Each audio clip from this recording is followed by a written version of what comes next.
Good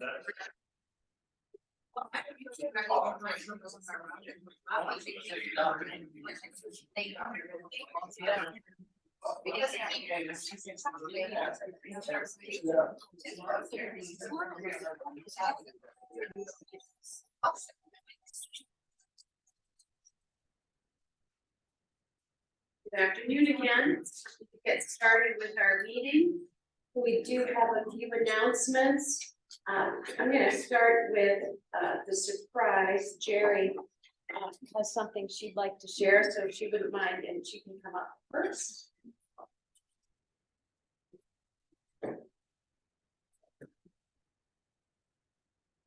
I thought I was going to stand there. And... Hi everyone, I'm Jerry Lejeski, and I have some flyers on the table. I have an opportunity. This is something that we're doing at Catholic Charities. We teamed up with the Federation of the Blind. This is something that we've been talking about doing for a long time, for quite a few months, ever since I started at Catholic Charities. The St. Lucie Project. On Saturday, September 30th, we're going to be inviting the members of the Federation of the Blind Flint chapter. They're also the same ones who are going to be doing CRIM tomorrow. If you see some of us out there, and they're going to be coming into the Rotary kitchen.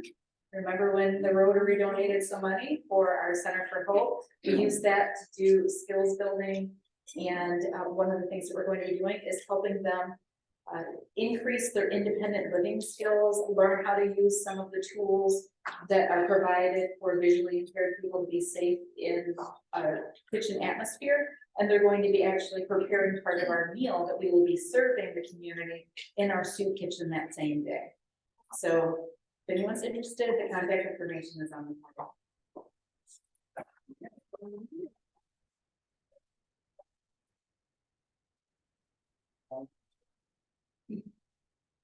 And Lynn, would you come up and share? So Joe Martin's email is up there last week, or the last time we were here in this meeting.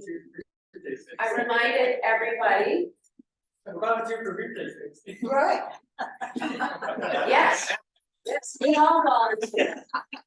You have to buy a ticket for that part of the party. So I think Lynn saw the request that if you had a service idea, contact Joe. She did that. The Rotarian. Thank you, Lynn. And now she's going to share a little bit about this opportunity. This is an unusual volunteer opportunity, serving beer. It's an FIA event, beer on tap. It's lots of fun. And it's bourbon as well, beer, bourbon, and barbecue. The food's great. The problem is when you are a server, you don't get to drink. You're a volunteer. But I do encourage you. It's a lot of fun. I've attended it a number of years. And it's outside of the tent, lots and lots of people. You'll see your friends that you haven't seen in a long time. And I encourage you to follow up and give them a call and tell them you're available. Thank you, Lynn. We'll put that information in the newsletter, and it's in fine print. I'm not sure why, but pizza will be provided to volunteers. So we do have a big day tomorrow, and I'm thinking I'll be thanking people today, tomorrow, next week. We have a lot of great Rotarians. How many people here are going to be at Mike's for Rotary Mile service? That's fabulous. So yay. Give everybody a hand. And how much? If everybody who is doing that would keep their hands up, and who else is participating in the race in some other way? Everybody's hands up that's going to Mike's, and also, all right, well, most of us. So as I said in my message this week, if you had a chance to read it, for me, it is one of the greatest events of the year in our community, and the spirit flows and it's wonderful. And I've been reading Facebook posts from all the people who love the print so much that they just sort of let it spill out. So I do hope to see a lot of you tomorrow. Thank you so much to Dawn Hibbard and to Joe Martin for coordinating and organizing the social event that was part of Hot Dogs and Hot Rods. I think there were more people here that are there that participated. One in particular, I'm going to single out, I'm gonna put $1 in the cup, and I encourage everybody else to do so. Not as a penalty, but to honor Victor E. George, who's here today, great, who had the honor of being the Grand Marshal for the 19th Annual Back to the Bricks Festivities.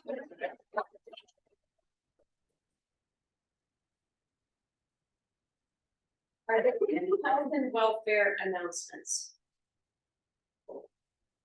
Mike, I got an email earlier that the Dave Perry's mother-in-law is in intensive care. Yes. Yeah, yes. Dave Perry is in.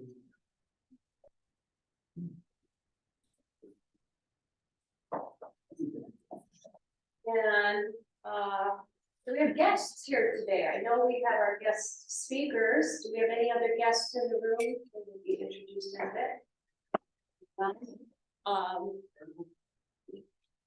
We have a few things coming up. Did I just skip over some slides?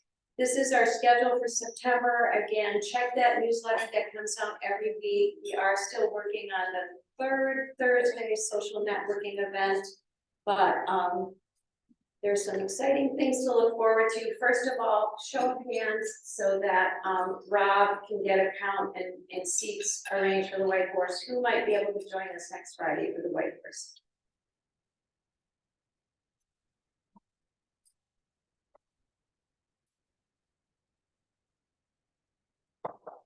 Wonderful. I look forward to seeing you. And then the following week, we'll be back here to hear from Communities First and Habitat for Humanity.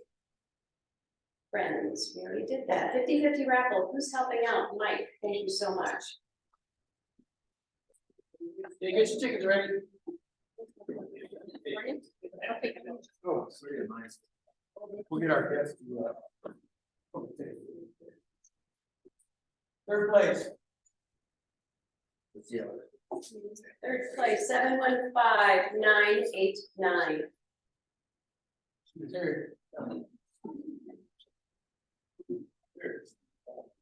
Second place. 715-993. Brian. Close. First place.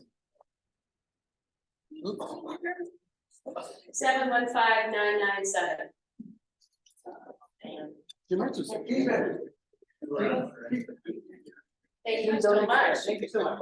Thank you. Okay.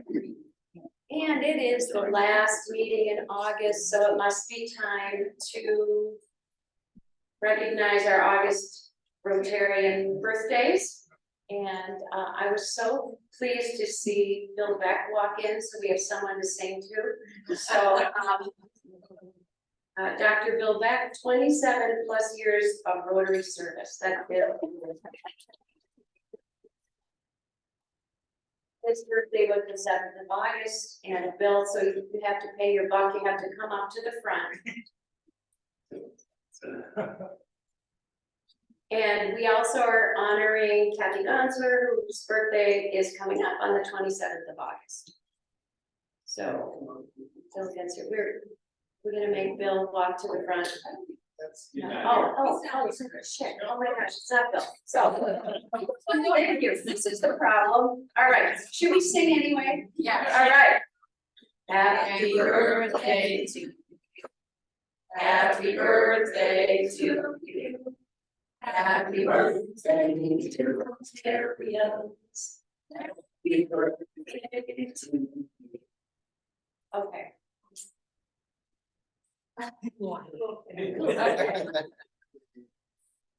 For our guest speaker introduction, I would like to call Don Everett to the podium. And I am here. Deal with these visual aids all up there. Please feel free to take stickers on your tables and all the other fun things I put out for you.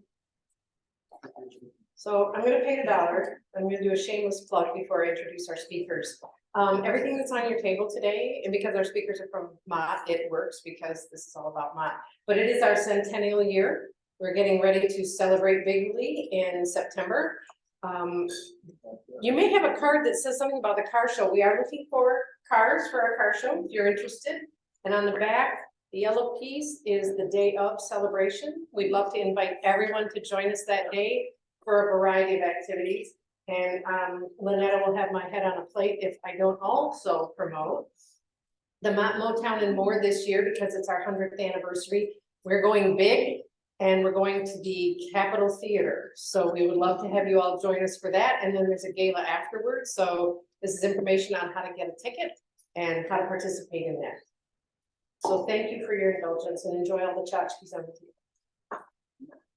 It is my great pleasure today to introduce our speakers. I have with us Chef Mark Handy and soon-to-be Chef Jesse Lawson.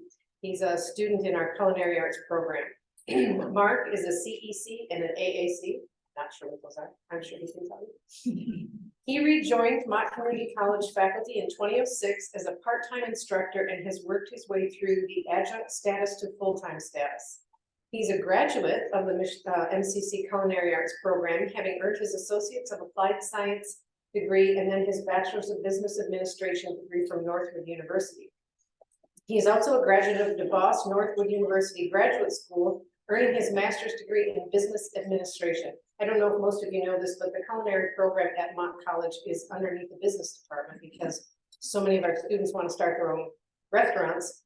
We make it possible for them to learn all the bits and pieces that they have to learn in addition to cooking.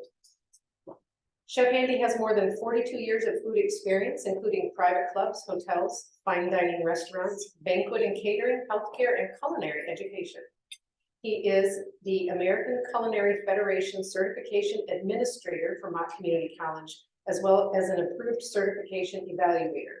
He was the first person to take the 10 culinary arts students on a study abroad trip to Barcelona this year in Spain, where they studied culinary arts at the Culinary Institute of Barcelona. We were supposed to go to Italy in 2020, and you all know how that worked out. Jesse Lawson, who will be joining Chef Handy today, is a dual major studying culinary arts and food services management. He is an exemplary student who is constantly busy with family, working 2 jobs, and being a full-time student.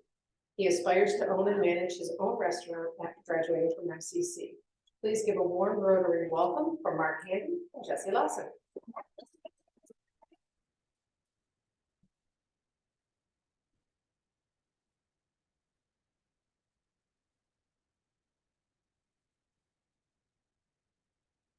Thank you for the opportunity to be here today. So to start off with the study abroad program, as Dawn mentioned, the first trip that we had planned, and students were all ready to go. Their plane tickets were purchased, their lodging, tuition was paid for, everything was ready to go up to Barcelona, not Barcelona, I'm sorry, Florence, Italy, and then of course COVID hit. So this was the first opportunity for us to take a study abroad trip for 2023. There were 19 applicants that applied, and then we went through an interview process and things like that to bring that down to 10 students. So we had a broad group of students, some in food service management, some in culinary arts, some in baking and innovation. And so with the study abroad program now, coming up, the students will earn college credits. It's actually a class, it's a 3-credit-hour class.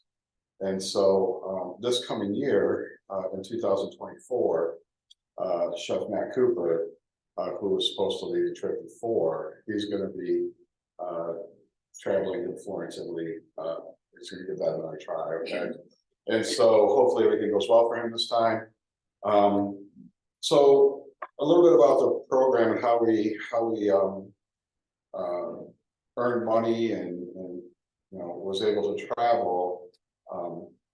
So we had donors, right? So each student received a $1,000 scholarship. And then we did a fundraiser. We did a 2-night fundraiser at the Culinary Arts Institute, where we had silent auctions, donations, and revenues from dinners and cash bar. And so that enabled us to earn, and the students that were traveling were required to at least be part of that, right? And that earned an extra, a little over $5,500. So that knocked off another, $550 off of the students' cost to go on the trip. we, as Dawn mentioned, we spent 4 days actually at the Culinary Institute of Barcelona. From a culinary educator perspective, I found it extremely interesting to see the different ways that they do education, right? So a much more open-minded, thriving on creativity and things like that. So, you know, just to kind of touch on one activity that we did in the Culinary Arts Institute, there's many examples, but in terms of the creativity, we were in a class where they said, you're going to plan our dinner tonight, okay? And so I'm thinking, oh, holy cow, we're gonna take everything that we've learned all week and we're gonna cook food, right?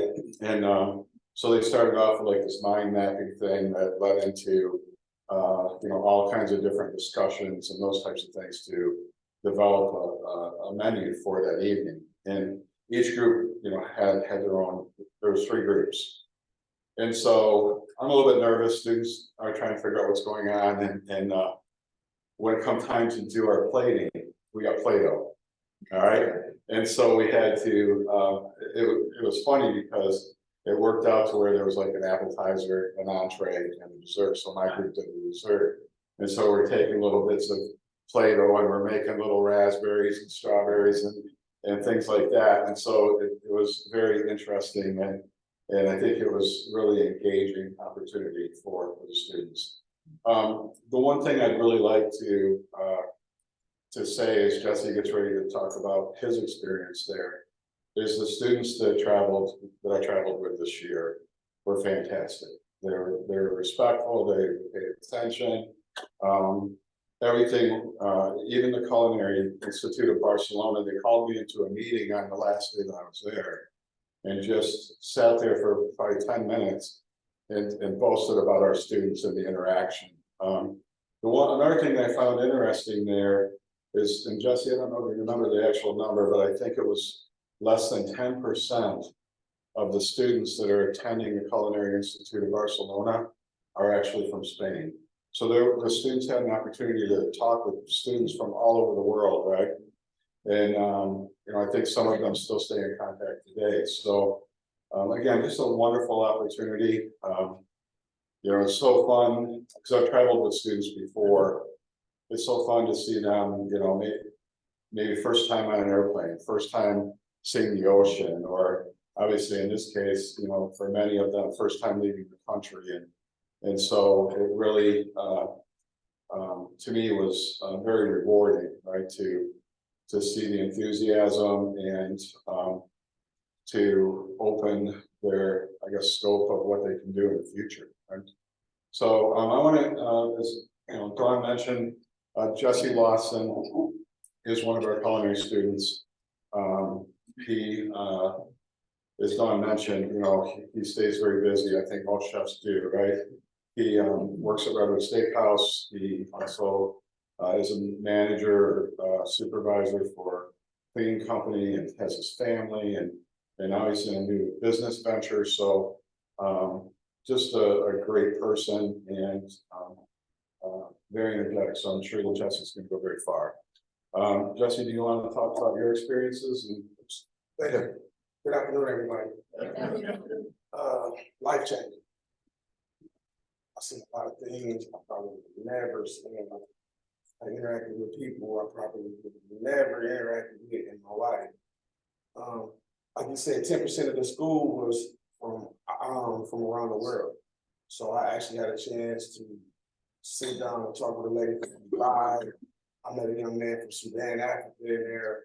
I met people from America. I met people from like all aspects of the world. Everywhere we went, it was not Spanish. It was just like people from the UK or people from just everywhere but Spain.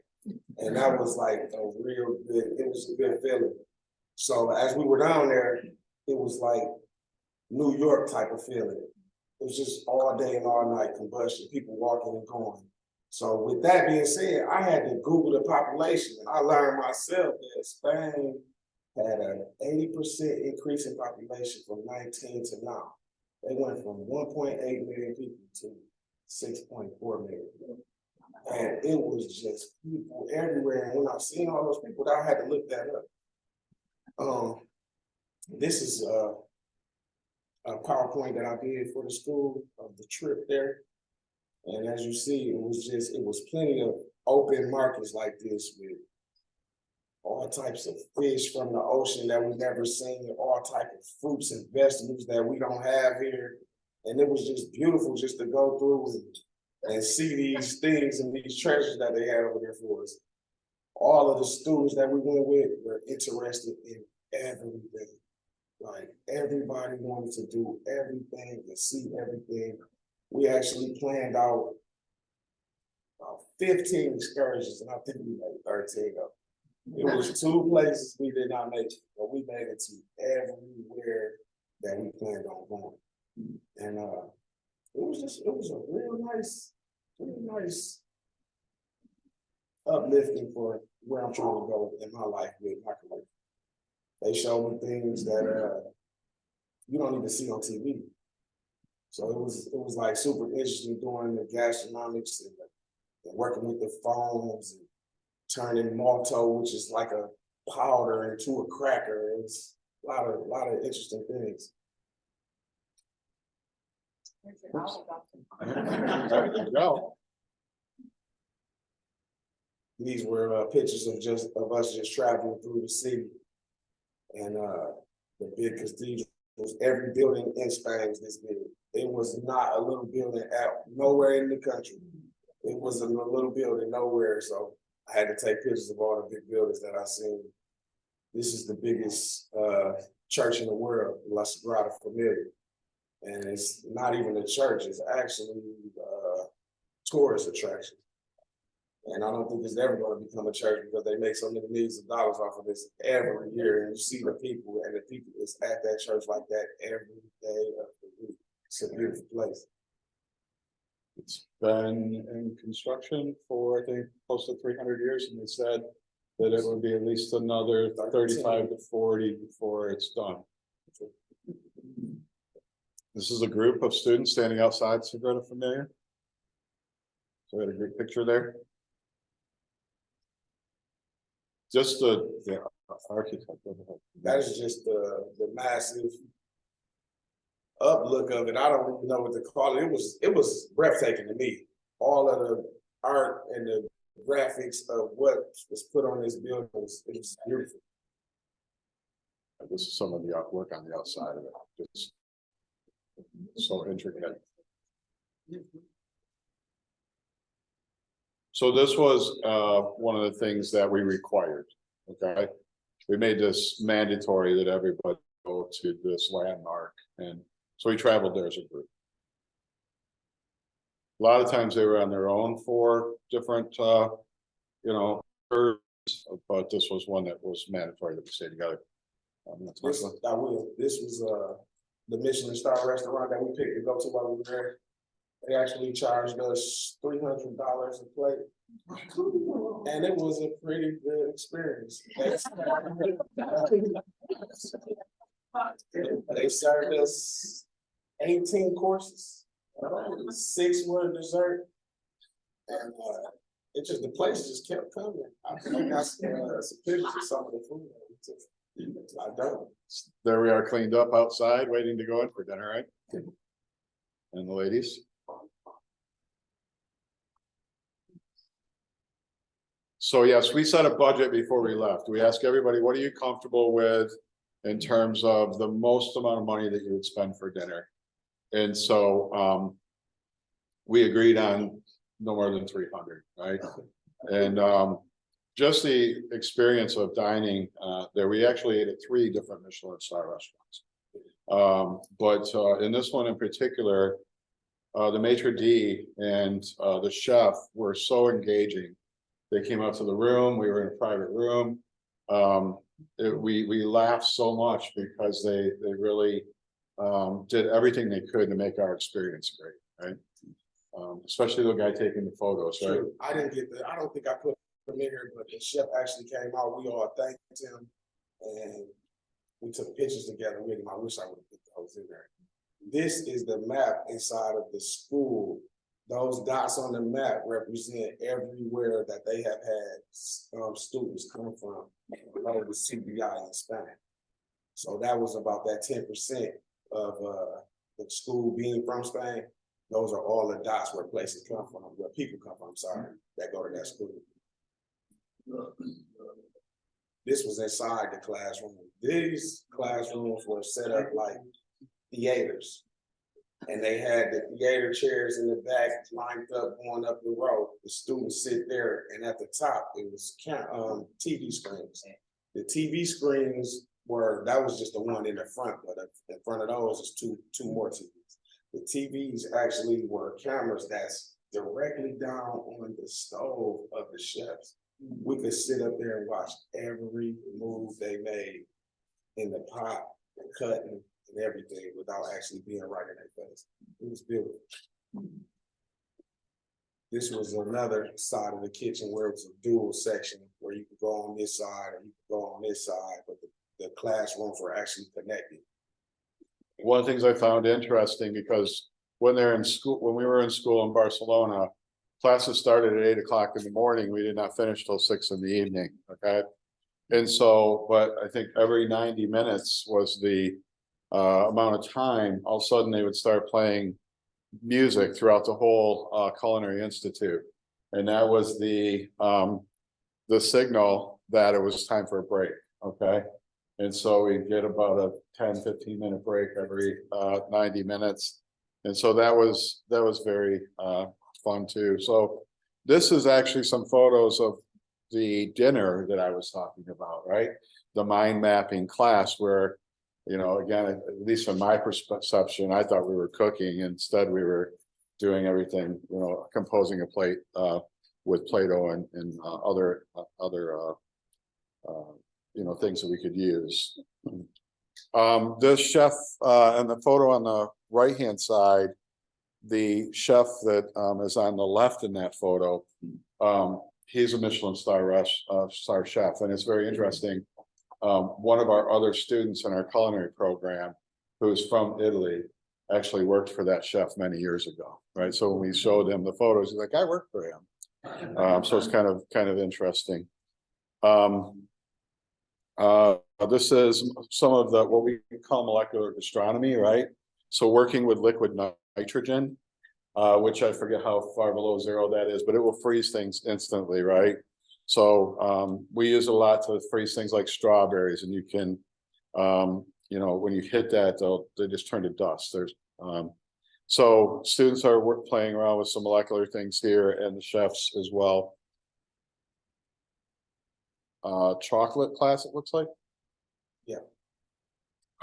So students got to work with chocolate, and I was busy during that time. We actually learned to make fudge. And one thing I found interesting as a chef, I mean, we have processes that we do here in America, but it was really eye-opening because over there, a lot of the chemical interactions and things like that with food, they do the direct opposite of what we do. And so to learn that you can do it a couple of different ways and still get pretty much the same result was very interesting as a chef. So there's some of their chocolate work. This was the group outside of the school. Is that last day? Last day of school. All right. One thing that I did notice, most of the instructors over there were 25, 26. Mostly every instructor in the building was young. The reason being, they cooked at a high level at an early age. So most of them was working with master chefs at 17 and 18 and were able to be in the school teaching this by the time they were 25. I really liked that aspect of it. And they're so engaging. I mean, I have all of their emails, and I think they shared their emails with the students. So when we got back to America, if we had any questions or anything like that about some of the recipes or the things we learned, you know, they were very receptive to having us contact them afterwards. This was a trip that we took to family owned. Oh yeah, talk about that. That was, so one day we had an excursion, a field trip, and so we did several things. I'll let Jesse talk about that as well.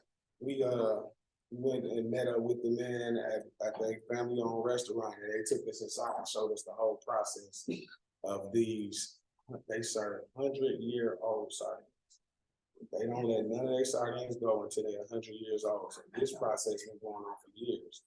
So every day that they package up, these are new 100-year-old sardines that they package up. When we went inside, they showed us the process from the beginning to the end. They let us taste, touch, eat, everything. So right here on this picture, when we all got in there, we looking through the glass, and we noticed like it's all women back there. So that was the first thing he said. He said, "Did anybody tell us why it's all women back there?" I'm puzzled for a second. My friend, she said, "Cause they got little hands." He said, "That is it." He said, "That's it. Their hands are small enough to stick the sardines in the can without damaging them." He said, "A man can't do that." There's nothing but women back there. It was like 20 women. And it was good. It was good.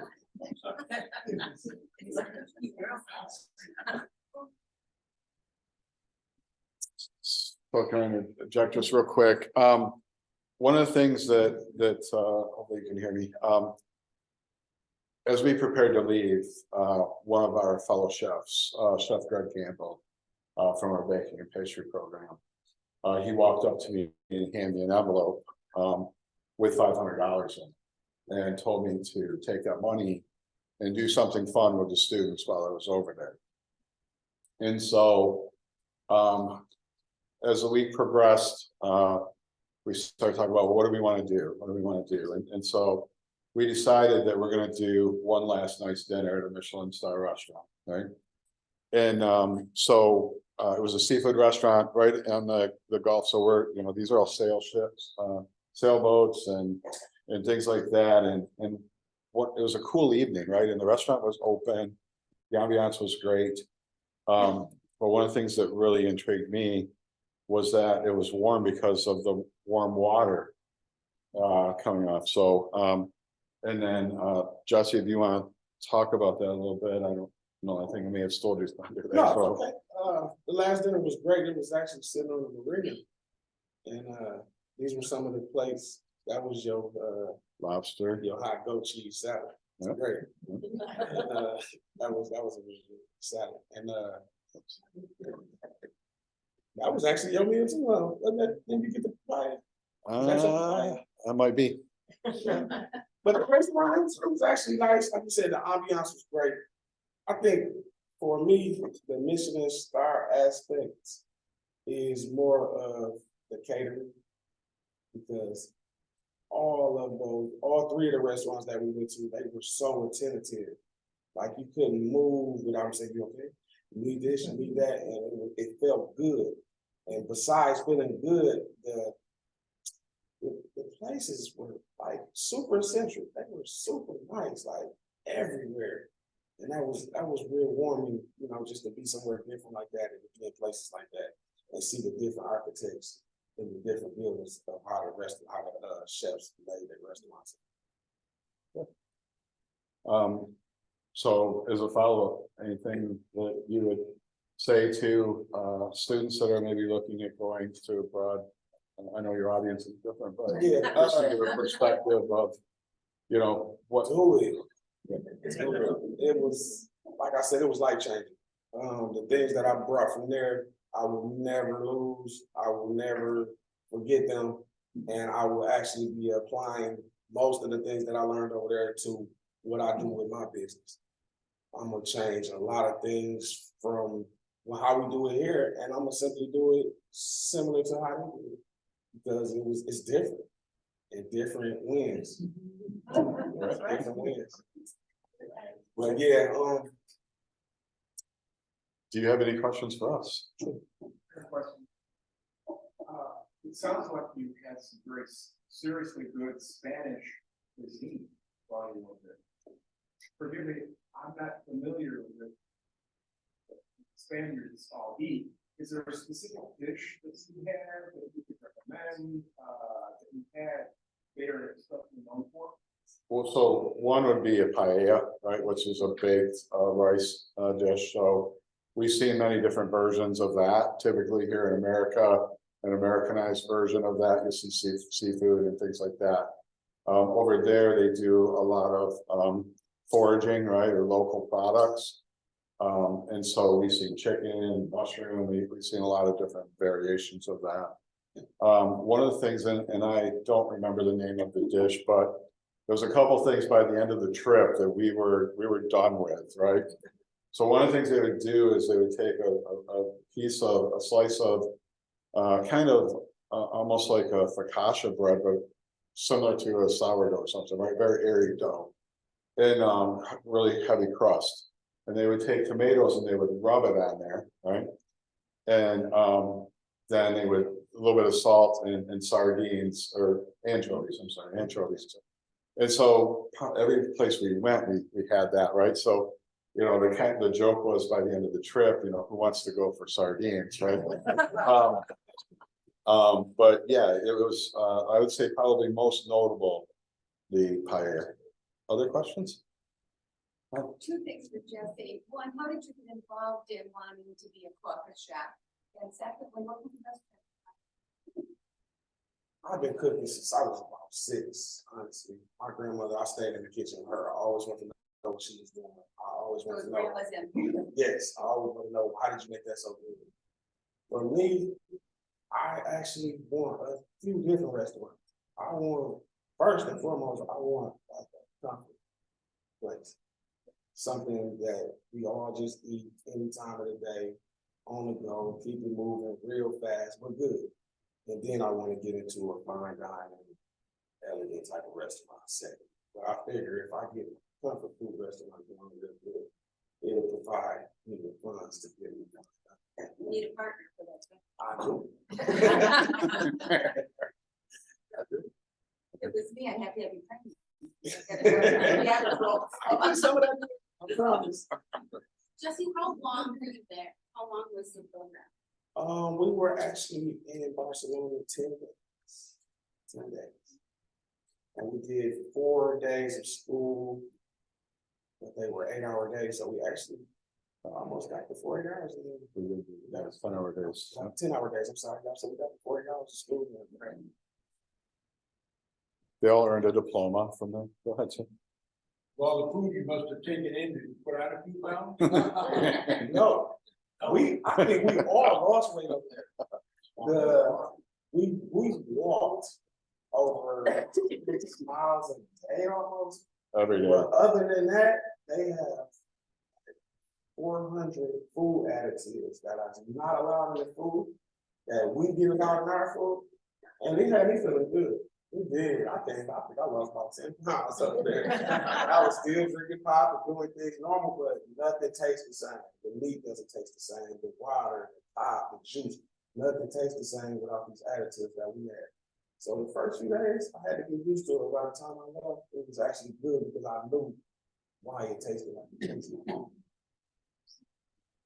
I'm just curious, you've never left the country before? No, sir. So you went to Barcelona, or as they would say in Boston, Barcelona. What was the one thing about the city that just struck out to you? The architect, it was just, you wonder why they did this. Everywhere we went, like, they put so much time in this, but it was beautiful, honestly. It was. As It was a side note, everywhere. did you get to go to the aquarium We went to a museum, didn't go to an aquarium. down by the? Yeah, we actually, we had 6 meetings before we left. So during the meetings that we were meeting at, maybe like our 4th meeting, we all took a vote on things to do while we were there. And those became the 15 things that was on the list. And museum was not one of my things. Not the museum, the aquarium. In closing, I have had the opportunity to be in Barcelona. And I'm glad you had the opportunity to visit the church. Yes. And the pictures don't do it well. No, Right. we don't. You've got to be there to see it. Is that a correct statement? Yeah, that is definitely correct. It's so massive. It's like breathtaking. And the architect and the art and it's sort of like culinary arts, right? I just have one question. What was your favorite thing you ate? The potato pies. I took these potatoes and they boil them for a minute. They boil them in the tin, they take them to deep fry. And then they put this like cream sauce on it. Oh my God.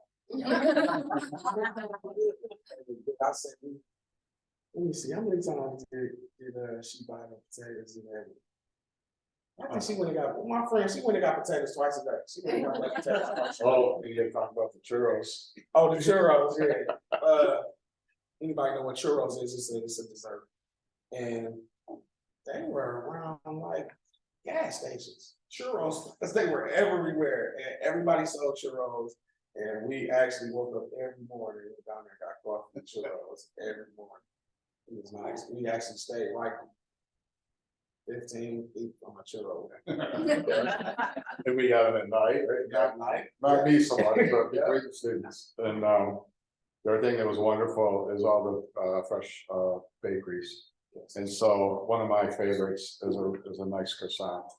And so I think I had a fresh croissant every morning with my coffee the whole time I was there.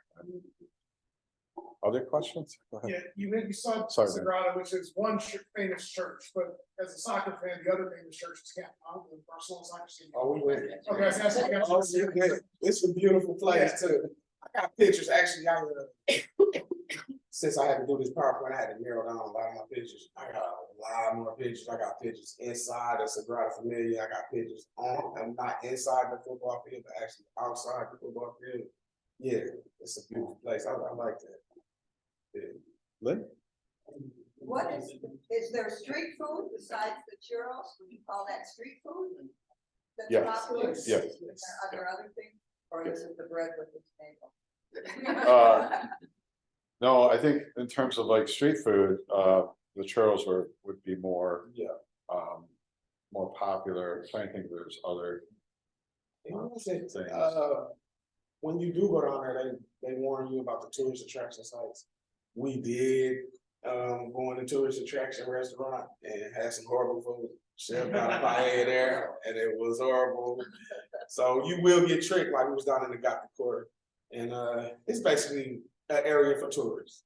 And so everybody telling you they can do this and do that. But other than that, we had a pretty nice Maybe place. that's why he lost the All the walking, yeah. Jeff, you appear to have had as much fun with this trip as your student. I Is that did. correct? Yes, I did. Never had the opportunity to be to Spain, but they tell me that almost every dish has olive oil in it. Is that true?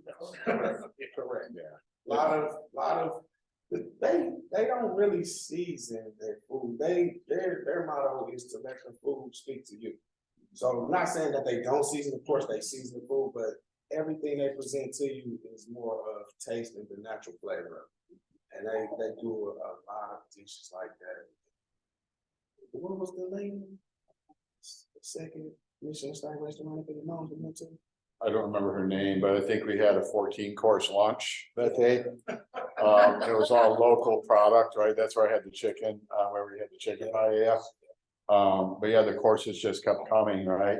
And I don't think any of us had dinner that day. No, Because we were so full from lunch.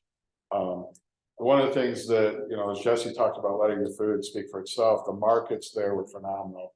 I was like a kid in a candy store going into these markets when, the shrimp are still alive and the crabs are still moving and the produce and all that, the baked goods are there. It was really fabulous, to see all those. And when they talk about sourcing their food locally, that's really what they mean. Sometimes it's 20 miles down the road. We went to a honey. We had a honey presentation from a local provider there. Of course, the